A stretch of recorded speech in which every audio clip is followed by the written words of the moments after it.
Okay guys, Stand Up Press here. We are back again with another video, and we are in West Milton, Ohio at the police station and city building.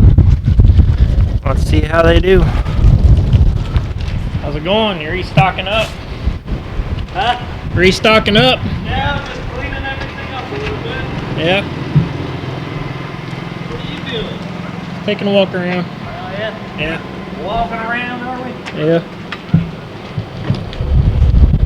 Got the bikes put up. It's a little chilly for the bikes, huh? Oh yeah. Plus, you got to be certified on them. Do you? Yeah. You got to like go through a special class for it, just to be able to ride them. Why? What requirements does West Milton have you do other than what's required by the state? We do what the state tells us. So whatever the state puts out is normally what we do. The chief's inside. You want me to get the chief? You want to ask him a couple questions? Oh. How you doing, Chief? I'm good. How are you, sir? I'm good. My name's Jason. Oh, nice to meet you, Jason. No, I was just asking the other officer, you know, like, get through POTA training. Do you feel that the POTA training for the initial training for an officer is adequate? I understand that afterwards, you know, you get... I haven't went into, you know, I went to the academy in 1986. Now, it has increased. When I went, it was only 350 hours. Now it's 785. I think 720 or something like that. It's going up. I think so. You're welcome to sit down if you want to. Yeah. You know, the academy they call it basic for a reason, because it obviously can't teach you everything. And I'll be honest with you, a lot of the stuff they teach in the academy, you got to come back and do application to get it to work. It's like anything else. When you get a college degree, like a doctor, you know, they can only teach you so much out of the book. You got to physically go do it. Yeah. And I'm the kind of guy, you know, it's okay to tell me how to do it, but show me. I'm a visual kind of guy. Most cops are. A lot of people are. A lot of people are. They're visual kind of people. So you got to show them, you know, hey, this is how it really is an application. So the academy is, you know, it's a good basics. It gets you started. That's the reason, you know, like here, when you come here, we just don't stick you out on the street. You got another 12 weeks or plus riding with a seasoned officer that we go over everything we do to make sure that before we throw you in that seat by yourself, I feel comfortable that you're going to try to do the right thing and make good choices. You know, the days of being a part-time police officer have almost come to an end. Yeah. Because there's so many demands on the job. It's tough. I don't know how, as a part-time guy, you have all the time to try to get all the hours in that they're requiring. Like this year required 24 hours, and a lot of it was sitting here watching this computer. That's the other problem. The extra state training. Yeah. The problem with that is, though, they make you take stuff a lot of times that you're like, okay, that's basic 101 of how to treat people. I shouldn't have to continue to tell you how to do that. I shouldn't have to continue to tell you how to be good to people. I know part of this year's training was on concealed carry stuff because they changed the laws this year. Yeah, I'll be honest, they went to what they should have went to in the beginning. For the concealed carry, that's what it should have been. Yeah. Because in the beginning, it's been a moneymaker for the states. All it is, you know. Yeah. I'm a Second Amendment advocate. If as long as you don't have a conviction that prohibits you from carrying a gun, carry your gun. Yeah. And the thing that they changed that I don't like, the thing they did change I don't like, is they took it out that you don't have to tell a police officer that you have a weapon on. You have to tell if they ask, though, right? If they ask. Yeah. But they put the onus on the police officer, and I think they ought to put the onus back. Yeah, I think they ought to, you know. Myself personally, I just think if you come in contact with an officer as courtesy, you should say, hey, I'm packing. Generally, you know what I say to those people? Good for you. You don't reach for yours, I don't reach for mine. We'll have a good day. I've got mine. How much does this camera cost set up? I remember there's over $3,000 sitting right there. So what do you do with this stuff? Walk around and talk to people. Yeah. Like I'm talking Are to you kind of like a freelance guy, or? Just kind of doing like the First Amendment, Second Amendment stuff. Yeah. Okay. Do you go to the post office like the other people do and stuff like that? I got a post office video up. Oh, did you? I just started doing this a couple weeks ago, and I got did you? 4 videos up. Hmm. But everybody's, like I told you, man, like everybody's been really cool. You know, Yeah. which is how it should be. Like, Right. Yeah, absolutely. You know? We wear cameras too, so it's like, what's the big deal? You know, really? Not everybody's got cameras yet, but I think they They're was trying to getting better. pass something. Well, there was where you had federal to. fund or state funding came out this year. That's how we got ours. We got ours through the state grant. We couldn't afford it otherwise because there were $26,000 for just 10 of them. Yeah, I think all you guys should have them. Yeah, it's a protection Protects for not everybody. just us, but it's a protection for the public. Yeah, protects everybody. Mm-hmm. Not every officer does what they're supposed to do. That's absolutely true. We're not going to argue that. I'm not going to say that it's you guys. You guys No. I don't disagree with that. You see videos on YouTube of officers that We watch them, and I'll be honest, we watch them there's for certain things educational that I would like purposes. to push for. You know, it's like I think that I think it should be extended longer. I think you should learn more of the laws and stuff and all that stuff before getting out there. So I think that should be a little bit longer. And then I think that the discipline on officers that just flat out lie to other officers or on reports or hand out tickets that are completely false and they know it and it's caught on camera. All credibility should be gone. They should never be an officer again. Well, are you familiar with the shoot, slipped my mind, when the officer lies in court,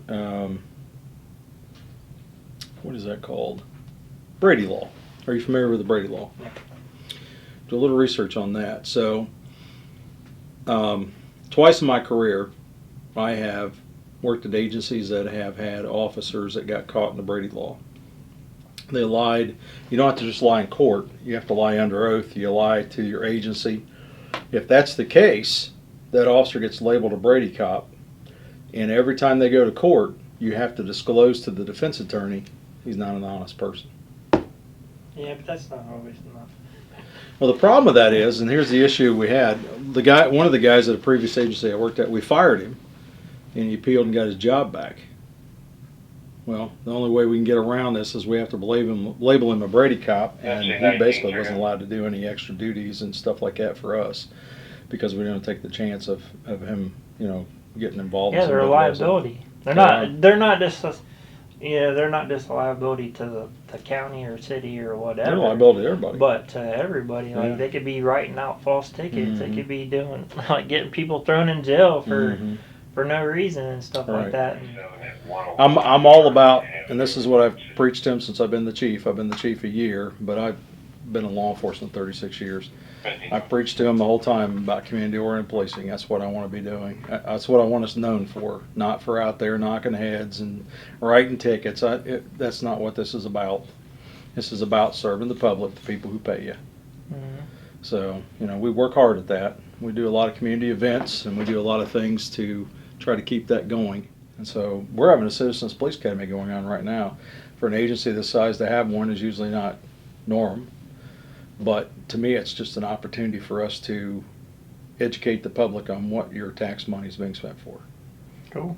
So we have one every year. We didn't have one year because of COVID, but this is our third one since I've been here that we've had. I've been here 6 years. I was a lieutenant for a number of years, and I've been retired since 2014. This is my retirement job, but I'm full-time. Came back. Yeah. I love it. I really do. I've enjoyed the job. It's been a great job to me.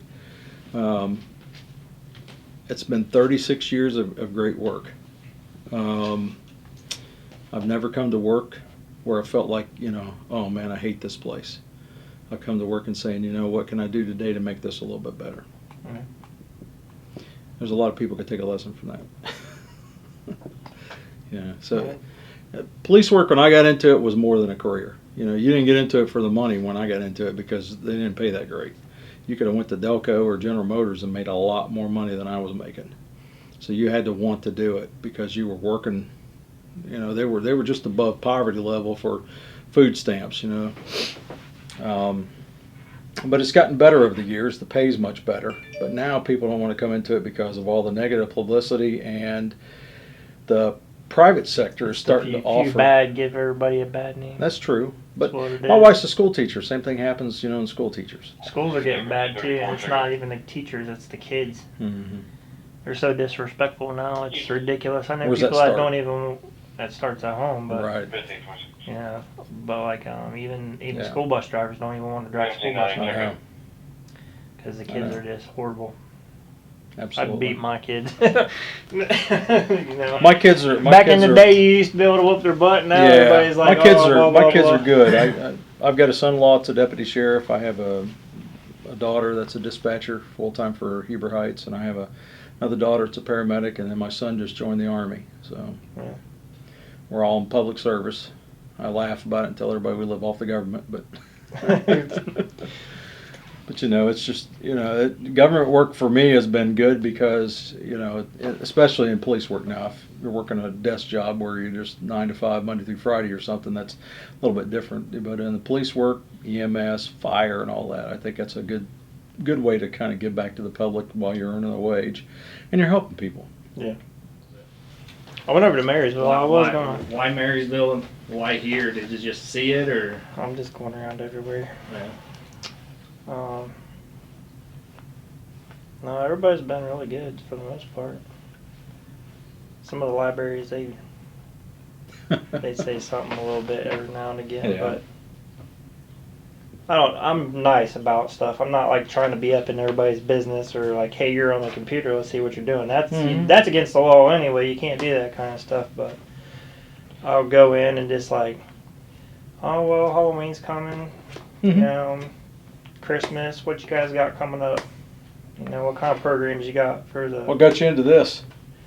Just watching videos online, and I ended up selling my store that I had because of the COVID stuff. It kind of took Oh the yeah, other part that of it. business So. you're in.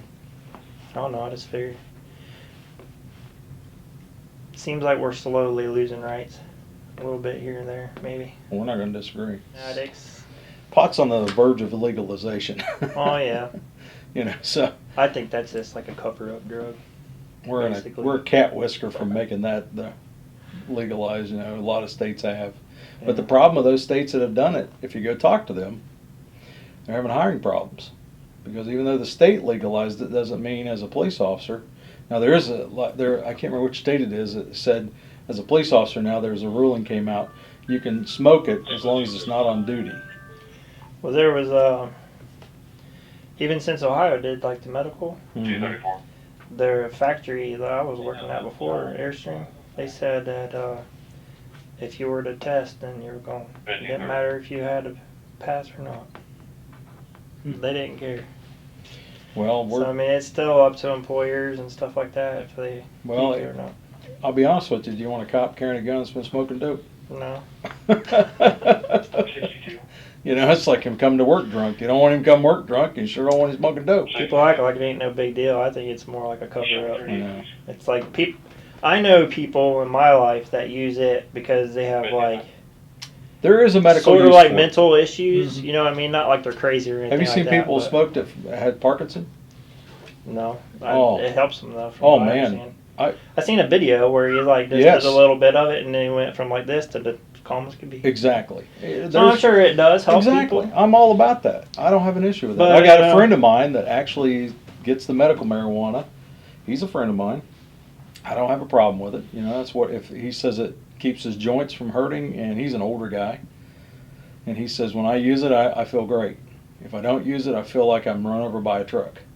I'm like, okay. I smoked a little bit of it. It makes me tired and hungry. I'm big enough already.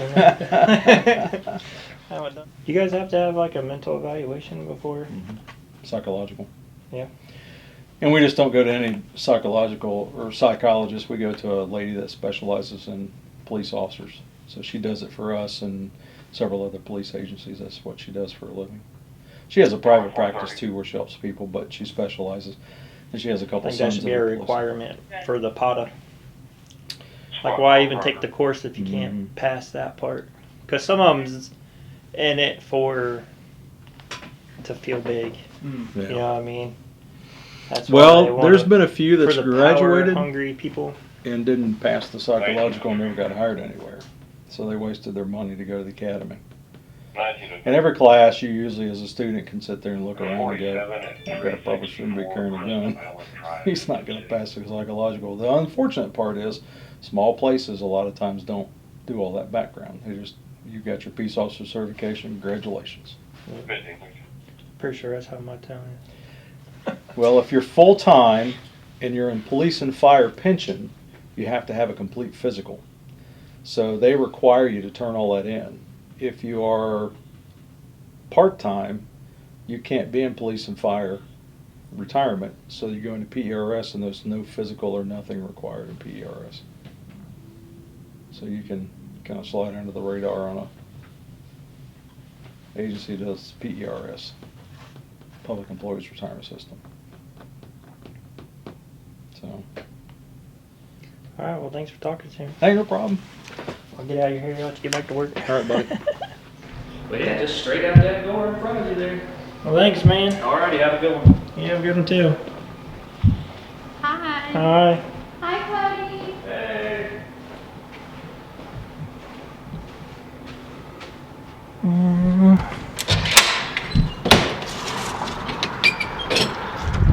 Okay, so that was West Milton, the police department. We talked to the chief.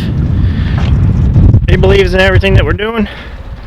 Second Amendment, First Amendment. And he thinks that we're losing our rights as well. So I'm glad we're on the same page with him.